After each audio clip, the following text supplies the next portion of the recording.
दरबार के सभी भक्तों को और शिष्यों को एक तो सूचना देना चाह रहे हैं कि हम लोग इस समय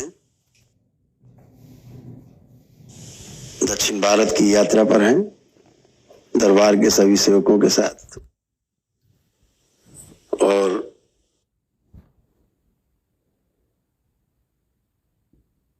बेंगलुरु और तिरुवनंतपुरम केरला में और अम्मा का जो बनाया हुआ तपस्थली है केरल में, हम लोग वहां की यात्रा करके उनके साथ 2 दिन बिता करके उनके आश्रम में उनके साथ चर्चा करके ज्ञान चर्चा, और वापस फिर बेंगलुरु में है। अरुण अग्रवाल जी के सानिध्य में सभी लोग यहाँ आनंद में हैं। बराबर पूरा करौली शंकर महादेव परिवार जो है वो यहाँ उपस्थित है। खूब आनंद है। यहाँ पर जो लोकल भक्त और शिष्य हैं उनके साथ भी खूब आनंद है। प्रतिदिन कार्यक्रम हो रहे हैं जिनकी सूचना आपको बराबर मिलती रहेगी। छोटे छोटे वीडियोस के माध्यम से जो आवश्यक है, जो आप तक पहुंच सके, पहुंचाना है, वो आपको सूचना मिलती रहेगी। दरबार निरंतर प्रयासरत है कि भारत के संतों से भेंट होते हुए दरबार के अनुसंधान को उनके तक पहुंचाया जाए ताकि यह मानव जाति तक पहुंच पाए। यह प्रयास है दरबार का।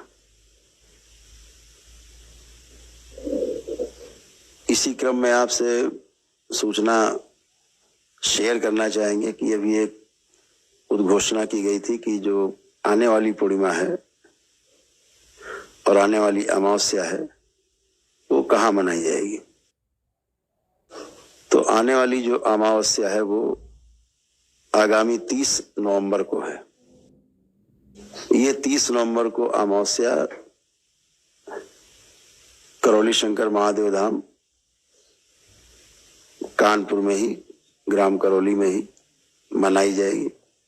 तो 30 नवंबर की अमावस्या हम लोग करौली शंकर महादेव धाम करौली कानपुर में मना रहे हैं।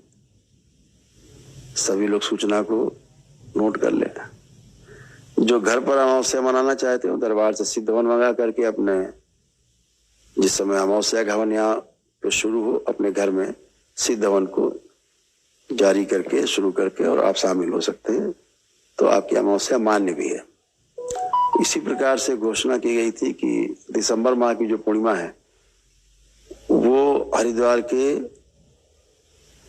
कनखल क्षेत्र में मनाई जाएगी। कनखल जो है भगवान भोलेनाथ की ससुराल क्षेत्र है जहां दक्ष का वध हुआ था। दक्षेश्वर महादेव वहां है। तो ये हम लोग पूर्णिमा मना रहे थे कपिल वाटिका में, कनखल में। पूर्णिमा मना रहे थे कपिल वाटिका में, कनखल में, हरिद्वार में, उसमें मना रहे थे।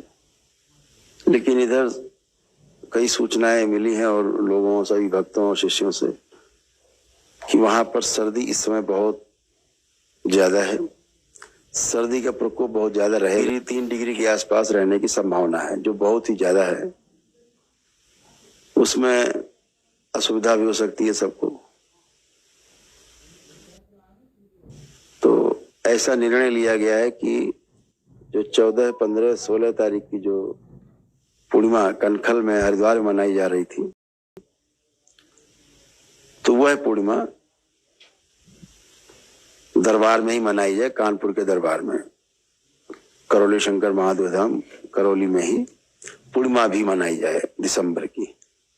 तो आप सभी लोग सूचना से अवगत हो कि 30 नवंबर को अमावस्या दरबार में मनाई जाएगी और 14 तारीख को पूर्णिमा है, जिस दिन पूर्णिमा के हवन होंगे मंत्र दीक्षा के लिए, वो 14 तारीख को, 15 तारीख को तंत्र दीक्षा, 16 तारीख को तंत्र दीक्षा, और उसमें जो 100 लोगों का चयन किया जाएगा वो करौली शंकर महादेव धाम कानपुर में इसका चयन किया जाएगा। जिन 100 लोगों के चयन की बात थी, जो चाहे किसी भी लेवल में हो, यदि वह योग्य होंगे, परीक्षा के बाद उनको सीधे तंत्र दीक्षा के 10वें लेवल में प्रवेश दिया जाएगा, ताकि आगे आने वाले समय में जल्दी से वो तैयार हो सके मजबूती के साथ। तो इस सूचना से आप सभी अवगत होंगे। इसी अनुसार सूचना को ग्रहण करके अपना अपना कार्यक्रम बनाएंगे। कोई असुविधा हुई हो उसके लिए खेद है। हरि हर।